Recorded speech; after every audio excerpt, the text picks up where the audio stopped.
नमस्कार साथियों, आप सभी का बहुत स्वागत है। मैं हूं डॉक्टर महावीर जाखड़ और आप देख रहे हैं डॉक्टर एम आउट। साथियों, 19 मार्च को बदायूं में कुछ ऐसा हुआ कि इसने पूरे देश को हिला कर रख दिया। दोस्तों, पुलिस की रिपोर्ट के अनुसार बदायूं की बाबा कॉलोनी में सैलून चलाने वाले साजिद और जावेद इसी कॉलोनी में रहने वाले विनोद के घर जाते हैं। ये दोनों भाई 7 साल से इसी मोहल्ले में सैलून चला रहे थे। विनोद की पत्नी संगीता भी अपने घर के 2 कमरों में पार्लर चलाती थी। साजिद और जावेद इस परिवार को काफी समय से जानते थे। दोनों के इस परिवार से संबंध इतने अच्छे थे कि वे कभी भी घर में आ जाया करते थे और चाय वगैरह पीने आ जाते थे। इतना ही नहीं, जिन 2 बच्चों का कत्ल किया है उनके साथ फोटो खींचाकर सोशल मीडिया पर भी अपलोड किया करते थे।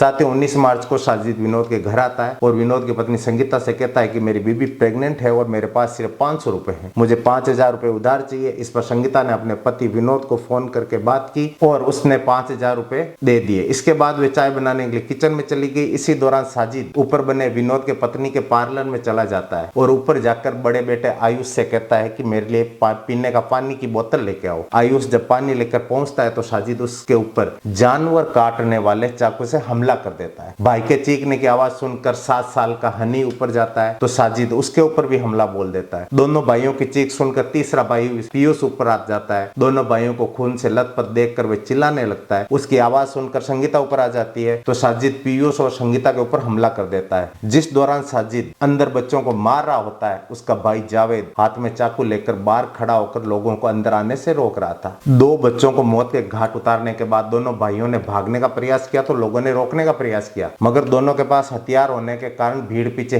हट गई। इस घटना के कुछ समय बाद साजिद यूपी पुलिस से टकराव के दौरान एनकाउंटर में मारा जाता है। दोस्तों, जब ये खबर आई तो पूरा देश सन्न हो गया, क्योंकि मासूम बच्चों को जिस तरीके से जानवर वाले चाकू से गोद कर मारा गया, इस वारदात से हर किसी का कलेजा कांप उठा। लोग इस बात से हैरान है कि जो बच्चे साजिद और जावेद को चाचा कहते थे, उन्हीं मासूम बच्चों को क्यों मार दिया। शर्म की बात तो यह है कि जिस संगीता ने सिर्फ 10 मिनट पहले उसकी बीबी की डिलीवरी के लिए 5000 रुपए उधार दिए थे, इन वैसी दरिंदों ने उस संगीता के बच्चों को मार डाला। एक तरफ एक औरत जो अपनी जेब से निकाल कर तुम्हें 5000 दे रही है ताकि तुम्हारी बीबी तुम्हारे बच्चे को जन्म दे सके, जिस औरत ने तुम्हारी मदद की, तुमने उसके बच्चों को मार डाला। तीसरा बच्चा पीयूष जो उसके हमले से बच गया, वह अभी भी जावेद को साजिद को सैलून वाले भैया कहकर एड्रेस कर रहा था। कुछ लोगों का कहना है कि साजिद और जावेद का बच्चों के पिता विनोद से झगड़ा था और कोई कह रहा था कि ये तांत्रिक क्रिया के लिए बच्चों को मार डाला। यहाँ ये बात करना बहुत जरूरी है कि कोई इंसान इतना कैसे दरिंदा बन सकता है। जहाँ एक और हमारी परवरिश इस तरीके से हुई है कि किसी चिंटी को मारना भी अपराध है और हमने बचपन में सीखा था कि जब हम चलते हैं तो अनजाने में हमारे पैरों के नीचे चींटी आ जाती है। उसका प्रायश्चित करने के लिए हम चींटियों को आटा और चीनी डाला करते थे। बचपन में जो बातें बच्चों को बताई जाती है वे इतनी प्रभावशाली होती है कि वे बातें इंसान के बड़े होने पर उसके व्यक्तित्व का अंग बन जाती है। जहां हमारे शास्त्र हमें बताते हैं किसी भी जीव की हत्या करना अपराध है, इसीलिए जब भी गाड़ी चलाते समय कोई पक्षी या जानवर अनजाने में गाड़ी के आगे आ जाता है, हमें बहुत अफसोस होता है। एक वाकया है, हम परिवार के साथ आ रहे थे, पाली के पास हमारी 2 दिन पहले ली हुई नई गाड़ी के आगे अचानक से नील गाय आ गई। हमारी गाड़ी बहुत डैमेज हो गई। जब हम नीचे उतरे तब हमारे साथ बच्चों ने नील गाय को देखकर बोला कि इसको क्या हुआ, और वो रोने लगा। उस बच्चे ने बोला कि आप डॉक्टर हो, इसको तैयार करो, इसको हॉस्पिटल लेकर चलो। और बच्चा अपनी नई गाड़ी के बजाय नील गाय को देखकर फूट फूट कर रो रहा था। अब आप बताओ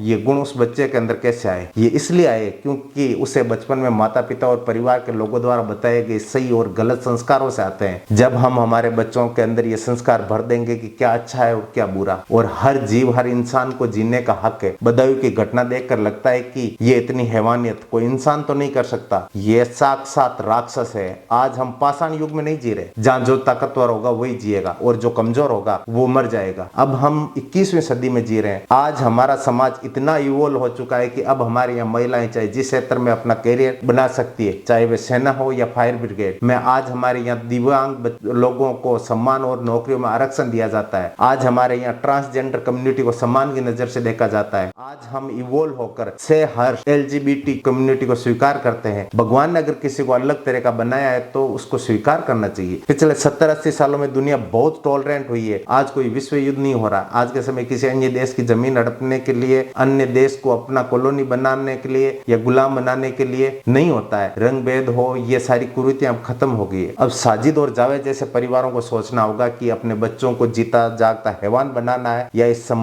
समय समाज समाज का हिस्सा बनाना है, अपने सब परिवार और समाज को तरक्की देना है। साजिद को इस मानसिकता के कारण पुलिस मुठभेड़ में मारा गया और जावेद अपनी बाकी की जिंदगी सलाखों के पीछे गुजारेगा। ये समय बाहुबली या गुंडे का रहा ही नहीं। अगर कोई कानून तोड़ेगा पुलिस मुठभेड़ में ऐसे ही मारा जाएगा और एक गोली लगते ही उसके चीथड़े उड़ जाएंगे। आखिर दिक्कत है कहाँ? ऐसी कौन सी दुश्मनी थी विनोद से कि उसके बच्चे की जान ले ली? पहली बात तो ये, तुम जो जानवर हलाल करने वाले चाकू लेकर पहले से सोची समझी तैयारी थी तुम्हारी। तुमने जब चाकू हाथ में लिया तब तुमने सोचा नहीं कि तुम्हारा क्या हश्र होगा? तुमने ये सोच भी कैसे लिया कि तुम किसी की हत्या कर दोगे और आराम से चले जाओगे? इतनी मूर्खता कहां से लेकर आते हो? इस जाहिलता की कहां ट्यूशन मिलती है? वो साजिद मर गया और जो बच गया जावेद, वह हर रोज अपनी मौत की दुआ मांगेगा और उसके परिवार वाले कचहरी में, वकीलों के पास और पुलिस थाने में घूम घूम कर उसकी चंपलें फट जाएगी। हत्या का एक और एंगल ये भी सामने आ रहा है कि कोई तांत्रिक क्रिया के लिए हो सकता है कि मर्डर किया हो और खून पीने जैसी भी बातें सामने आ रही। तो ऐसा है, आज से मेरी बात जहां भी जाए सब ये सोच लेना कि किसी इंसान को मारकर तुम अपनी समस्या से निजात पा जाओगे। अगर ऐसा कोई तांत्रिक है और बोलता है तो सबसे पहले उठाकर उसको सलाखों के पीछे डालो। ऐसा कौन सा खुदा है जो कहता है कि किसी बच्चों की जान लो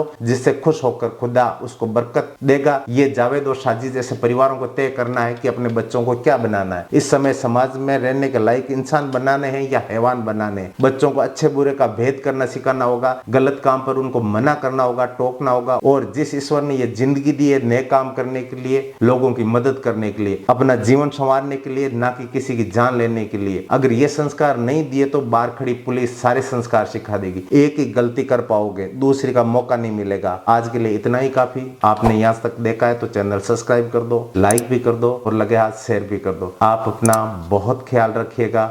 नमस्कार।